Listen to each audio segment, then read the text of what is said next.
Good afternoon from Stuttgart, Germany. I'm Ian Perry, and tonight I'm going to be talking to you about communications. So in this semester we'll be talking about evidence-based management. Management not sort of by ad hoc means, but by means of understanding some evidence that's out there for what we're doing and using that to make our best decisions possible with managing people and businesses. So tonight I want to talk about communications, and I think communications is kind of overlooked in this realm of evidence-based management.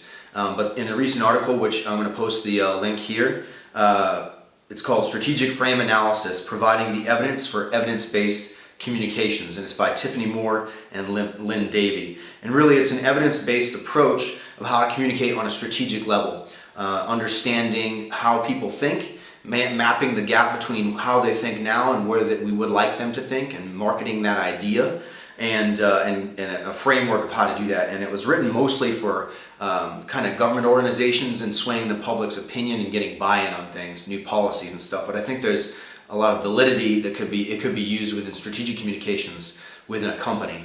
And it integrates social science and cognitive theory into a process that you could use, which would give you the best way possible of mapping where people are and where they need to be, and communicating effectively across that paradigm.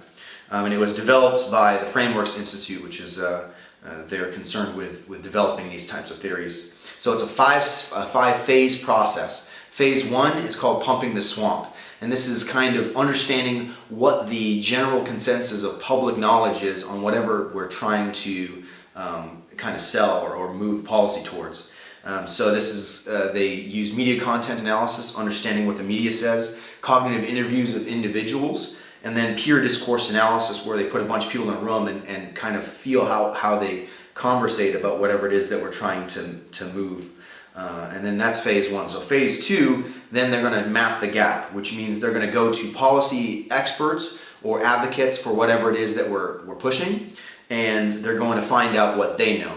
That's phase two. Phase three is they're going to they're going to expose and close the holes.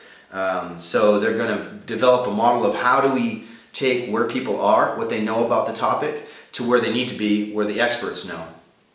That's phase three. Phase four, then they're going to reframe the blame. So they're going to go out and they're going to do basically sample groups, a more peer discourse analysis, and find out if we present the material in this way, what do people think about it? And they're going to try sort of trial and error of how this works out within a group. And then phase five is they're going to develop a framework, basically seal the deal. They're going to develop a model, and they're going to say, if you want people to feel this way about this topic, this new policy that's coming out or whatever, and this is how you do it based on the evidence that we gathered. And I think that this, when we're talking about evidence-based management, I think that communications is a big important part of management as a whole. Getting a topic or a goal out there into the public of your company. So why not integrate social science and cognitive theory? Why not go out there and do trial and error and understand what people think and how they, what the best way is to get them to think what you want them to. So it's deliberate, it's specific, and it's really more goal-oriented. And I think that this is an important part of evidence-based management, is understanding how people think and how do we get them to where we need them to be. Thanks, and we'll see you all around.